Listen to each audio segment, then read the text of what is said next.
Hi, this is Louis Marsh, pastor of River Church in Parker, Arizona, and your host for this week's edition of The Ultimate Sacrifice. This week I want to talk to you about a man named Joe Pinder. Joe was your typical all-American kid. He was born in 1912, and as he grew up, it became clear that he was a natural athlete. He had a passion for baseball and played it in high school, and afterwards as well. He graduated in 1931. Joe played several minor leagues up until around 1939, and then he registered for selective service. That's right, the draft in 1940, and then he returned to playing baseball. Joe Pinder, the stocky, square-set little Pennsylvanian with the blinding fastball, wrote the Fort Pierce News Tribune in February of 1941, is back in town and is ready for the 1941 baseball season. Well, all that ended with Pearl Harbor. Pinder entered military service on January 27, 1942. Joe Pinder received basic training from the Army at Camp Wheeler in Georgia, and also Fort Benning in Georgia, and Fort Indiantown Gap in Pennsylvania, before leaving for England with the 16th Infantry Regiment, part of the historic 1st Infantry Division, the Big Red One. In November 1942, the division left England and took part in the Allied landings in North Africa at Algeria and the battles against Rommel's Afrika Korps.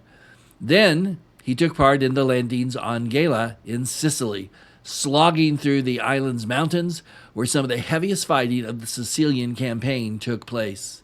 Pinder went to England then with the 1st Division to prepare for the invasion of Europe, and on June 6, 1944, Joe Pinder slowly climbed down the netting of his troop transport and into his landing craft, which was being tossed about in the heavy seas off of Normandy, to make yet another combat landing. This one would be his last. His Medal of Honor citation reads in part, quote, "For conspicuous gallantry and intrepidity above and beyond the call of duty on June 6, 1944, near Colvert-sur-Mer, France, on D-Day, technician 5th grade Pinder landed on the coast 100 yards offshore under devastating enemy machine gun and artillery fire, which caused severe casualties among the boatload. Carrying a vitally important radio, he struggled towards the shore in waist-deep water. Only a few yards from his craft, he was hit by enemy fire, and he was gravely wounded. Second Lieutenant Lee Ward W. Stockwell saw Pinder and remembered that, quote, almost immediately on hitting the waist-deep water, he was hit by shrapnel. He was hit several times, and the worst wound was to the left side of his face, which was cut off and hanging by a piece of flesh," unquote. But Pinder didn't stop. Again, according to his Medal of Honor citation, quote, "Technician 5th grade Pinder never stopped. He made shore and delivered the radio, refusing to take cover that was afforded him or to accept the medical attention he needed for his wounds. Technician 5th grade Pinder, although terribly weakened by loss of blood and in fierce pain, on 3 occasions went into the fire-swept surf to salvage communications equipment. He recovered many vital parts and equipment, including another workable radio. On the 3rd trip, he was hit again, suffering machine gun bullet wounds in the legs. Still, this valiant soldier would not stop for rest or medical attention.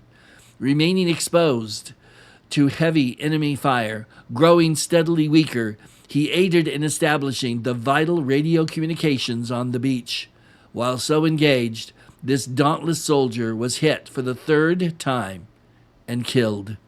The indomitable courage and personal bravery of Technician 5th grade Pinder was a magnificent inspiration to the men with whom he served," unquote. One of the sad ironies of this story is that Pinder died on his 32nd birthday, June 6th, and was buried in Grandview Cemetery, Florence, Pennsylvania. The U.S. Army barracks in Zimdorf, Germany, were named Pinder Barracks in his honor. And although these barracks were abandoned in the years after 1999, the name Pinder remained by decision of the city administration as the newly formed city district Pinder Park. Joe Pinder was a communications specialist, yet when the call to duty came, he answered it with a full heart and fought to complete his duty as hard as any man ever has. Proof that every job is important and every person vital when it comes to winning in war or in peace. Just think where this nation would be today if each of us were half as devoted and half as faithful to our duties as Joe Pinder was to his. This is Louis Marsh. Thanks for watching this edition of The Ultimate Sacrifice, and here below me you'll see a website address that has been set up, I believe, by the Pinder family. Has a lot of great information. You might want to go check that out. Till next week, thanks for watching. Please subscribe, give me a thumbs up, and I'll be back again very soon.